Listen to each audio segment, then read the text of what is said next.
Everyone, welcome back to my channel pantua daily blog. আমি ভালো আছি, তোমরা সবাই কেমন আছো? আশা করি বেশ ভালো আছো। প্রভু জগন্নাথের কৃপা দৃষ্টি থাকলে প্রত্যেকটা মানুষের জীবন হবে সুস্থ আর স্বাভাবিক। সকালবেলা ঘুম থেকে উঠে আমার প্রধানত যে কাজটা থাকে সেটা হচ্ছে রান্নাঘরে এসে রান্না বসানো। তো রান্নাঘরে চলেও এসেছি, রান্না বসিয়েও দিয়েছি। ভাত আর ডাল সিদ্ধটা অনেকক্ষণ আগে থেকেই হচ্ছিল। ডালে এখন নুন, হলুদ, কাঁচা লঙ্কা একসাথে করে দিয়ে দিয়েছি। বেশ ভালো রকম সেদ্ধ হয়ে গিয়ে গ্যাসটা অফ করে দিয়েছি। আর কড়াইতে ডিম দিয়ে ডিমের অমলেটটাও ভাজা হয়ে গেছে। এখন চলছে পাঁপড় ভাজার কাজ। আশা করি অনুমান লাগাতে পারছো আজকে আমাদের রান্নার মেনুটা কি। হ্যাঁ, কাল যেহেতু বিরিয়ানি খাওয়া হয়েছিল, সে যতই হোক না কেন ডিম বিরিয়ানি, তবু তো খাওয়া হয়েছে বিরিয়ানি। তাই আজকে সকাল সকাল কর্তামশাইয়ের অর্ডার হয়েছে, পিয়ালি হালকা করে একটু মুসুরির ডাল, পাঁপড় ভাজা, ডিমের অমলেট করে দেবে, তাহলেই আমার হবে। তো কর্তামশাই যখন বায়না করে ফেলেছে, না করে আর করি কি বলো। তাই জন্য সকাল সকাল আগে ডিমের অমলেট হয়েছে, বেগুন ভাজা হয়েছে, পাঁপড় ভাজা হয়েছে, আর তারপর যেটা হচ্ছে সেটা হচ্ছে ডাল সম্বার। এই হচ্ছে আজকের রান্না। কিন্তু এদিকে আমার শ্বশুরমশাই আবার চিংড়ি মাছ নিয়ে এসে উপস্থিত। শাশুড়ি মা চিংড়ি মাছগুলো তাড়াহুড়ো করে কেটে দিয়েছে, তাই একদিক থেকে রক্ষে চিংড়ি মাছের মাথাগুলোও রেখে দিয়েছে। কিন্তু আমি সকালবেলায় এসেই তাদের মনে দুঃখ দিয়ে ফেললাম। কেন বলো তো? আমি তাদেরকে বললাম তোমাদের ছেলে বলেছে ডাল আর এইটা রান্না করতে। তারা একটু মনে মনে অক্ষুণ্ণ হলেও কিন্তু কিছু করার নেই। আমি যে আর এর চেয়ে বেশি রান্না এই গরমে দাঁড়িয়ে করাটা সম্ভব নয়। তাই আমি তাদেরকে অফার করলাম, শোনো, যে 3 পিস কাতলা মাছের পেটি এনেছো, সেই 3 পিস কাতলা মাছের পেটিটা ভাজা করে দিই, দিয়ে সুন্দর করে দুজনের জন্য আলু বেগুন দিয়ে ঝোল করে দিই। আমার শ্বশুরমশাই আর শাশুড়ি মা দুজনে মিলেই বললেন, তাহলে ডাল যখন হচ্ছে ভাজা থাকলে মন্দ হয় না, তা ভাজাই করে দিলাম মাছগুলো। আর যেটা করলাম সেটা হচ্ছে ডালটা সম্বার দিয়ে দিলাম। একটু পেঁয়াজ, একটু রসুন কুচি, একটু রাঁধুনি, আর তোমার শুকনো লঙ্কা, তেজপাতা ফোড়নে পেঁপে দিয়ে মুসুরির ডালটা রান্না করলাম। এই ডালটা যে রান্না করলাম না, এই ডালটার স্বাদটাতে অর্পণ বলে নাকি খুব ভালো খেতে হয়।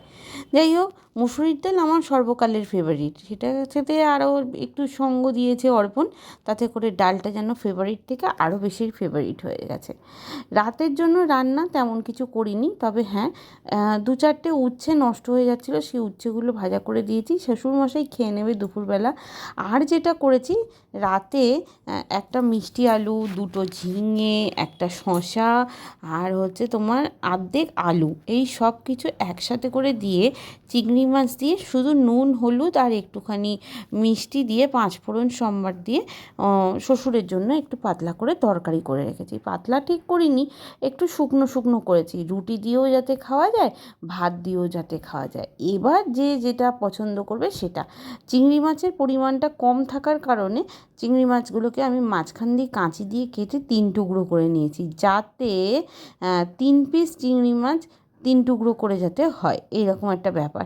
তো এখানে যথারীতি আমি সেই 5 মিশালি যে সবজির যে তরকারিটা, সেই তরকারিটা অলরেডি বসিয়ে দিয়েছি। ও একটা সবজি মিস করে গেছি, বেগুনটাও দিয়েছিলাম, যে যাতে করে সবজির তরকারিটা টেস্টফুল হয়। আরও বেশি কেন বলো তো রাতের রান্না করে রাখছি না, কারণ আগের দিন যে বিরিয়ানি খেয়েছিলাম না, ডিম বিরিয়ানি, সেই ডিম বিরিয়ানির রাইসটা অনেকখানি বেঁচে গেছে।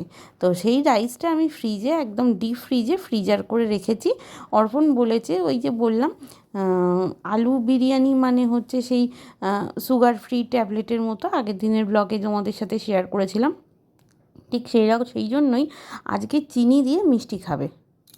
হানেটা হাতে মাথায় ধরে উঠতে পারলে না, তাই তো? বাবুর মন হয়েছে রাত্রির এসে একটু মাংস নিয়ে আসবে, মাংসটা কষা রান্না করব, আর বিরিয়ানির ভাতটা গরম করব। ব্যাস, এইভাবেই সে আজকে রাতের ডিনারটা কমপ্লিট করবে। আর সেই জন্যই, যাতে শ্বশুরমশাইয়ের জন্য আলাদা করে তরকারি ফরকারি কিছু করতে না হয়, শুধু মাংস করলেই হয়ে যায়, তাই এই 5 মিশালি তরকারির ব্যবস্থা। Morning everyone, welcome back to my channel pantua daily blog. কালকে বিকেলের পর থেকে বৃষ্টিটা কমে গেছিলো, আর সেরকমভাবে কোনো রকম ব্লগ শ্যুট করা হয়নি, কারণ আমি মনে করেছি আমি ওখানেই শেষ করে দেবো, আর দিয়ে তোমাদের সাথে বাই বলে দেবো। আজকে একটা নতুন সকাল, নতুন ব্লগ অলরেডি স্টার্ট হয়ে গেছে, তোমরা দেখতে শুরু করে দিয়েছো। কি রান্না হয়েছে সেটাও এত মধ্যে তোমরা জেনেই গেছো। তবে হ্যাঁ, এখন ঘরের হালটা একটু বেহাল হয়ে আছে, কারণ সমস্ত জামা কাপড় সব কিছু পড়ে আছে। বসিরহাট যাওয়ার আগে যেসব জামাকাপড়গুলো, বসিরহাট যাওয়ার আগে মানে আমি বসিরহাট জন্য 10 দিনের জন্য ছিলাম, এরকম একটা ভাব মারছি। যাই হোক, এসব কিছু নয়। বসিরহাট আমি যে শুক্রবার দিন যে সময় গিয়ে পৌঁছেছি, রোববার দিন সেই সময় আমি শ্বশুরবাড়ি এসে উপস্থিত হয়েছি। এটাই হয়, বড়দের নিয়ে গেলে তাদের টাইমে আসতে হয়, তাদের টাইমে যেতে হয়। তাই জন্য এবার থেকে চিন্তাভাবনা নিচ্ছি একটু একটু যে বরকে ছেড়েই যাব। আমার মনটাও চায় না যে ওকে রেখে দিয়ে যাই, কারণ ও তো অন্য কোথাও যায় না, একমাত্র শ্বশুরবাড়িটা ছাড়া নিজের বোনের বাড়িও যায় না, মাসি পিসির বাড়ি তো যাই না, ছেড়েই দাও, সেসব তো ধরার মধ্যেই পড়ে না। তাই জন্য ওকে রেখে যেতে আমার একটু মনটা খারাপ করে বই কি। তবে হ্যাঁ, এখন ওই অত দয়া মায়া দেখিয়ে লাভ নেই। আফটারঅল আমার দয়ার কোনো দাম তা সে রাখে না, তারও দয়ার দাম রাখার আমার ঠেকা পড়েনি। একটু কড়া ভাষায় বললাম ঠিকই, বাট সে না রাখলেও আমার দয়া রাখতে ইচ্ছা করে। তা যাই হোক, বসিরহাট থেকে ঘুরে এসেছি, যেসব জামা কাপড়গুলো পরেছিলাম, কারণ ওখান থেকে তো হঠাৎ করে চলে আসি। যাও রোববার দিন দুপুরবেলা আমাদের ভাত টাত খেয়ে আসার কথা ছিল, বাট রোববার দিন দুপুরবেলা কি, রোববার দিন সকাল 12টার আগেই, মানে 12টার মধ্যেই আমরা এসে উপস্থিত হয়েছি। যদি ঠিকভাবে আসতে পারতাম, বাট এই ট্রেন, অটো, বাস এইসব করে আসতে গিয়ে একটুখানি টাইম খেয়ে গেছে, অটোর জন্য লাইনে দাঁড়ানো এইসব করতে গিয়ে। নাহলে ওভারঅল মোটামুটি 12টা 10-15-র মধ্যে বাড়িতে ঢুকে যাওয়ার কথা, সেখানে আমরা ঢুকেছি 1:45। তো সেই দিন কি করেছি সেটা তো আর তোমাদের সাথে শেয়ার করিনি, কারণ সেই দিনে কোনো ব্লগ শ্যুট করিনি। মানসিকভাবে ইচ্ছা ছিল না, কারণ ট্রেনে করে যখন আসছি তখন কোথাও খুব মেঘ, কোথাও হাওয়া, কোথাও হালকা। নেনু আমার মোবাইলটা দে তো কোথাও মেঘ, কোথাও বেশ ঝোড়ো হাওয়া, সব কিছু মিলিয়ে জুলিয়ে ভেতরে একটা সাংঘাতিক টেনশন ছিল যে এই বুঝি যদি দুমদার একটা রিমান্ড এসে যায়, তাহলে তো একদম মানে কোথায় গিয়ে দাঁড়াবো দিশা পাবো না। কারণ ছোট বাচ্চা, যদি আমি আর অর্পণ যেতাম তাহলে আর এত চাপ খেতাম না, যেহেতু নেনু আমাদের সাথে ছিল। যদিও ছাতা, রেনকোট সব নিয়েছি, কিন্তু যে বৃষ্টি হওয়ার কথা হচ্ছিল, যেভাবে বলছিল, যেভাবে লাস্ট 4-5 দিন ধরে নিউজ চ্যানেলগুলোতে প্যানিক হয়ে গেছিলাম আমরা সবাই কম বেশি, তাতে করে হয়তো আমরা যে জায়গায় বাস করি সেই জায়গায় কোনো রকম এফেক্ট পড়েনি, বাট ওই হিঙ্গলগঞ্জ, সুন্দরবন, নামখানা, কাকদ্বীপ, ডায়মন্ড হারবার এইসব জায়গায় তো বেশ খানিকটা সাংঘাতিক পরিস্থিতি হয়েছে। তবে আমফান, ফণি, ইয়াস এগুলো কোনোটাই আমি উপলব্ধি করতে পারিনি। তার একমাত্র কারণ হচ্ছে যে সময় হয়েছে সেই সময়টাতে আমি কলকাতার বাইরে ছিলাম, কোনো কারণবশতই, হয়তো অফিস সূত্রেই ম্যাক্সিমাম টাইমই বাইরে ছিলাম। তো তাতে করে যে খুব ক্ষতিগ্রস্ত কেউ হয়েছে সেটা আমার চোখে পড়েনি, তবে এই ঝড়টা আমি চোখের সামনে রিয়েলাইজ করেছি। তো তাতে করে আমার বেশ সাংঘাতিকই লেগেছে। তো যেরমভাবে সব নিউজ চ্যানেলগুলোতে বলছিল, তাতে করে একটু ভেতর থেকে একটু প্যানিকড হয়ে গেছিলাম ঠিকই, যে না জানি কি সাংঘাতিক হবে এই সব চিন্তা। তার মধ্যে বসিরহাট থেকে বেশ খানিকটা ট্রেন বাতিল হওয়ার খবরে আরও বেশি প্যানিকড হয়ে গেছিলাম, যে কবে বসিরহাট থেকে বাড়ি গিয়ে পৌঁছাবো। হ্যাঁ, বিশেষ করে যদি আমি আর নেনু থাকতাম তাহলে চাপ খেতাম না। অর্পণ বলছে যে আমার অফিসটা ইম্পর্টেন্ট, আমাকে যেতেই হবে। হ্যাঁ, তাতে করে চিন্তা করে দেখলাম যে ও একা চলে আসবে আর আমরা বাড়ি থাকবো, সেটা দেখতেও ভালো লাগে না, আর ওরও মানসিকভাবে ভালো থাকবে না। তো আমি না, ঠিক আছে চলো, সবার জন্যই জীবনটা আছেই তো কম্প্রোমাইজ করার জন্য, বিশেষ করে মেয়েদের। তাতে করে আবার সব মেয়ে গায়ে মেখে নিও না, আমি আমার নিজের কথাটা বলছি। আমি শুরু থেকে শেষ পর্যন্ত কম্প্রোমাইজের জায়গাতেই দাঁড়িয়ে আছি, জানি না আর কত কম্প্রোমাইজ করতে হবে সব কিছুর সাথে, খাওয়া, পড়া, শোয়া, বসা, সাজাগোজার জিনিস, গয়নাগাটি, সব কিছুর দিক থেকেই কম্প্রোমাইজ। এটা এখন নয়, পরে নাও, পরে নয় তখন নাও। তো কম্প্রোমাইজ করেই জীবনটা এগোচ্ছে, যেরমভাবে জীবন এগোবে সেরমভাবেই জীবনটাকে নিয়ে যেতে হবে। তো তাতে করে তাড়াহুড়ো করে বেরিয়ে চলে আসলাম।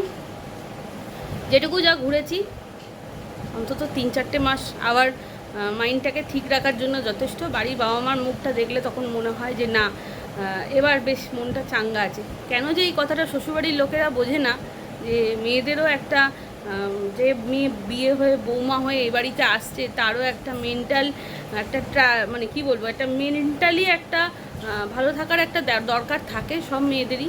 তাহলে হয়তো শ্বশুর বাড়ি থেকে বাপের বাড়ি যাওয়ার সময় মেয়েদের এত নাটক করে যেতে হয় না, বা এত কিছু বলে যেতে হয় না। এটা যে কেন শ্বশুরবাড়ির লোকেরা বোঝে না, আমিও পার্সোনালি বুঝি না, জানি না। আমারও একটা ছেলে আছে, হয়তো আমিও আমার বৌমারটা বুঝবো কি বুঝবো না ভগবানই জানে। তবে হ্যাঁ, জগন্নাথের কাছে, প্রভুর কাছে আমার একটাই মানে কথা বলার আছে, প্রভু প্লিজ আমাকে লক্ষ্যভ্রষ্ট করো না, আর আমাকে অমানুষ করে দিও না। আমি যেন আমার নিজের ছেলের কষ্ট যতটা বুঝতে পারি, যেন আমি অন্যের সন্তানের কষ্টও ততটা বুঝতে পারি। এতটুকু ক্ষমতা আমার মধ্যে দিও, এতটুকু উদার হওয়ার কামনা বাসনা আমাকে দিও, তাহলেই হবে, তাহলেই জীবনটা সুস্থভাবে চলে যাবে, যেমনভাবে চলছে তেমনভাবে। তো তো প্রচুর জামা কাপড় কাছে, যেগুলো কাচা হয়নি, বিছনা বালিশ খাতাও চেঞ্জ করতে হবে কভারগুলো, কারণ সেই থেকে শুয়ে যাচ্ছি। সেটা আমার জন্য একদম মানে ইরিটেটিভ ব্যাপার। চেষ্টা করছি পাল্টানোর, ব্যাপার পাল্টে দিয়ে রাখবো কোথায়, এত বৃষ্টিতে মিলবই বা কোথায়। এই জন্য এখনও পর্যন্ত পাল্টানোর কথা ভেবেও মানে পাল্টানো হয়নি। তবে একদম আজকে পাল্টে অবশ্যই দেব। আর আজকে নেনু ব্রেকফাস্টে খাচ্ছে ব্রেড, জ্যাম আর দুধ আর কলাটা খাওয়া হয়ে গেছে। ব্রেড আর জ্যামটা নিয়ে এখানে বসে হনুমানের মতো চিবাচ্ছে, আর দুধ সামনে পড়ে আছে। কতক্ষণ এই খাবার শেষ হবে, তারপর যে স্কুলের হোমওয়ার্ক নিয়ে বসবে সেটা ঠাকুরই জানে ও কী করবে। দেখো কার খাচ্ছে ওখানে, কাজ হচ্ছে পায়ে।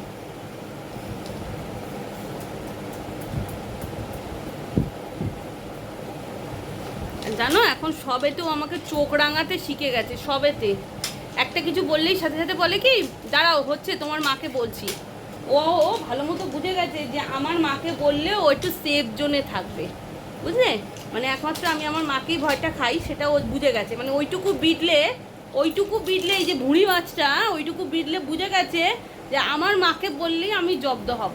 তাই জন্য ও সেই ফায়দাটা লোটে মাঝে মধ্যে, দাঁড়াও আমি দিনুকে বলবো, তোমার বাবাকে বলবো, দাদাকে বলবো যে তুমি আমাকে এটা করেছো, জানো? সবেতে আমাকে হুমকি দেয়। যাই হোক চলো কাজগুলো মেটাবো, তারপর তোমাদের সাথে আবার দেখা করবো। ততক্ষণের জন্য বাই বাই। নিজেও জানি আর তোমরা আর আলাদা করে কি বলবে। নেনুর নিজের ভালো যতদিন না নিজে বুঝতে শিখবে ততদিন নেনুর সর্দি কাশি কিছুতেই কমবে না। দেখো শুধু একটু ফাঁক পেয়েছে, মানে যেটুকু সময় আমার চা করতে আর হরলিক্স করতে সময় লেগেছে সেইটুকু সময়ের মধ্যে নেনু নিচে গিয়ে ऐसा উৎপাত করেছে না, ঘেমে নিয়ে অস্থির হয়ে এসছে। যতক্ষণ না ওর শরীরটা পুরোপুরি শান্ত হচ্ছে বা ঠান্ডা হচ্ছে ততক্ষণ পর্যন্ত ওর ঘামটা কমবে না। ও বাবা, এদিকে দেখি আরেক বিপদ এসে উপস্থিত। বিপদ কিছু নয়, ঝঞ্ঝাট বলতে পারি। আমি তো মনে মনে ভেবেছি আমার কর্তা বোধহয় অফিস থেকে বাড়ি এসছে, চিকেন নিয়ে এসছে। তো মনে মনে ভেবেছি যে সব মাংস ফাংস মশলা টশলা সব একসাথে করে মাখাবো আর একবারে তেলে বসিয়ে দেবো। মাংসের জলে মাংসও সেদ্ধ হয়ে যাবে, ঢাকা দিয়ে দিয়ে কষবো, মাংসর জলেতে মাংসই সেদ্ধ হবে, আর একদম শুকনো শুকনো কষা কষা করে নামাবো। মানে সে বলেন না ভাঁড়ে মা ভবানী, সেই হয়েছে আমার দশা। এত আগে থেকে ভাবনা চিন্তা করে নিচে নেমেছি, ফ্রিজ খুলে মাংসের প্যাকেটটা মশলা টশলা সব কিছু কেটে কুটে বাটার পর মাংসর প্যাকেটটা যেই না খুলেছি দেখি কি ওমা এদিকে মাটন। ওই হায় হায়, উনি সে মটন নিয়ে এসছে, সে তো আমাকে একবারও বললো না। মানে কি যদি আমি খ্যাচ খ্যাচ করি, যদি বলি হ্যাঁ আবার প্রেশার কুকার নামাও, কষাও, ঝোল দাও, জাল দাও, কত ঝামেলা, সেই জন্য না আমাকে পুরোপুরি অ্যাভয়েড করে গেছে। কিছুতেই বলেনি মাটন এনেছি, কিন্তু শুধু বলেছে মাংস নিয়ে এসেছি, একদম কষা কষা রান্না করো না, হালকা ঝোল ঝোল রেখো। ওর মুখে এই কথাটা আমার যদিও একটু অবাকই লেগেছিল। যে মানুষ সবসময় বলে শুকনো শুকনো কষা কষা, সে মানুষ কেন ঝোলের কথা বলছে, মাথার উপর দিয়ে যাচ্ছিল। যাই হোক দেখলাম মাটন, আর তখন আর রাগ করি বা কী করব, রাতে যখন রান্না সেই করতে হবে, তো রাগ যত না হয়েছিল একটু খুশি হয়েছিলাম, কারণ মাটন অনেক দিন হয়নি আমাদের বাড়িতে, তাই মাটন আসাতে বেশ একটু রাগের থেকে বেশি আমি খুশি হয়েছিলাম। তো আরেকটু খুশি হতাম যদি একটু আলু দিয়ে মাটনটা করার পারমিশন পেতাম, তাহলে বলেছে আলু ছাড়া করবে, কারণ বিরিয়ানির ভাতে আলু ছিল 2 পিস মতো, তাই জন্য আলু ছাড়া মাটন করবে। কিন্তু আজকের মাটনটা মোটেই ফ্রেশ ছিল না। 10টা হুইসেল মারার পর মাটনটা সেই জাঁকা শক্ত তাই ছিল, কিন্তু প্রায় 20টা মতো হুইসেল মারার পর 10 মিনিট দমে রাখাতে মাংসটা তখন বেশ সুন্দর মেল্ট হয়েছিল, আর একেবারে গলে যাওয়ার মতন অবস্থায় রাখিনি, মানে মোটামুটি একটু ছিঁড়ে চিবিয়ে খেতে হবে এমন অবস্থায় রেখেছিলাম। যা সুন্দর দেখতে হয়েছিল আর তেমনই সুন্দর খেতে হয়েছিল। বিশ্বাস করো আমি আজকে বিরিয়ানির সাথে মাংসটা খেয়েছিলাম, কিন্তু বড্ড বেশি মিস করেছিলাম সাদা ভাতকে। সো আজকের ব্লগটা এই পর্যন্ত। বাই বাই, জয় জগন্নাথ।